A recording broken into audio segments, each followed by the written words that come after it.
Hai guys, welcome to our channel. So, kami dari Prodi Bina Wisata Angkatan 25 Politeknik Api Yogyakarta yang beranggotakan Dengan saya sendiri Abigail Nasafa. saya Ayu Rizky. Saya Raden Zamandia. So, kita akan mengeksplor beberapa tempat yang ada di Kota Gede. Jadi kalian ikutin terus ya. Bye-bye. Oke, kita mulai dari sisi yang timur dulu nih. Yang pertama, kita akan mengunjungi Between Two Gate. Lokasi ini ikonik banget dengan dua gerbang kuno yang menjadi pintu masuk kawasan bersejarah.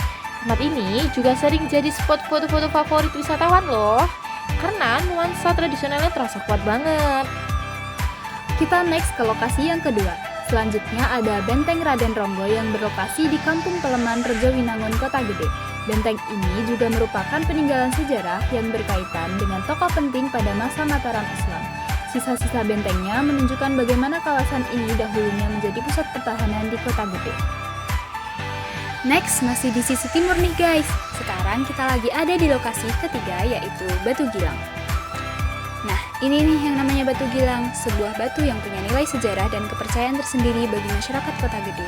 Menurut cerita lokal, batu ini menjadi saksi perjalanan leluhur Mataram pada masanya. Lanjut, destinasi yang terakhir ada di sisi timur adalah Bokong Semar.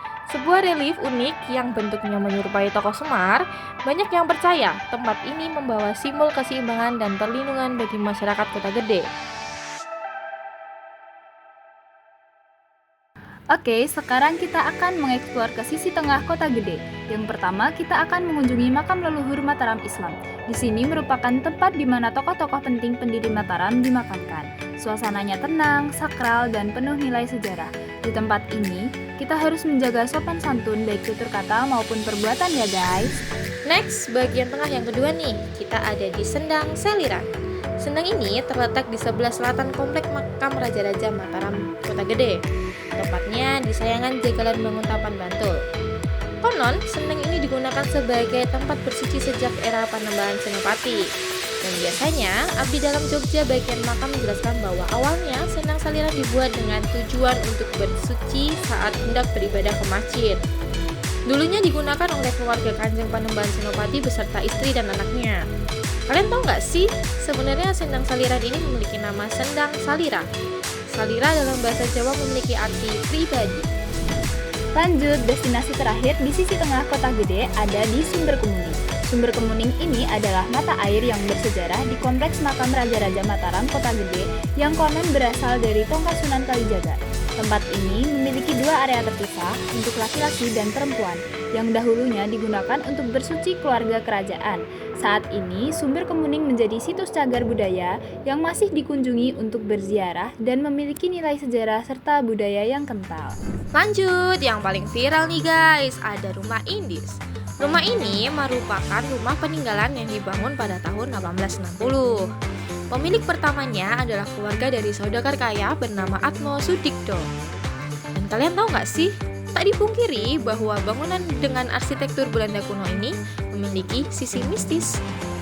Rumah ini dipercaya dijaga oleh beberapa makhluk tak kasat mata seperti Mbak Sumi, Mbak Ayu, dan Simbah.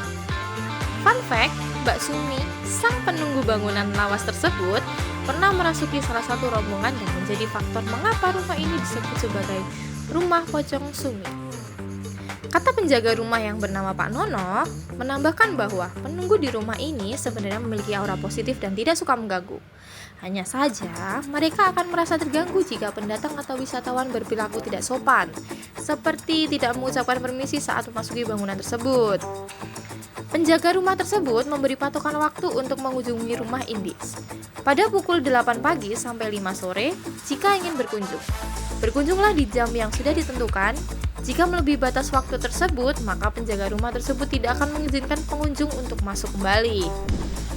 Berikutnya, kita akan mengunjungi Joglo UGM. Joglo UGM di Kota Gede merujuk pada Omah UGM, sebuah cagar budaya rumah tradisional Jawa yang dilestarikan oleh Universitas Gadjah Mada di kawasan Kota Gede. Bangunan ini berfungsi ganda sebagai pusat pelestarian budaya dan tempat kegiatan edukasi, serta menjadi destinasi wisata sejarah dengan biaya masuk sukarela atau seikhlasnya. Destinasi yang terakhir akan kita kunjungi di Kota Gede ada di Joglo Jati Kumaran.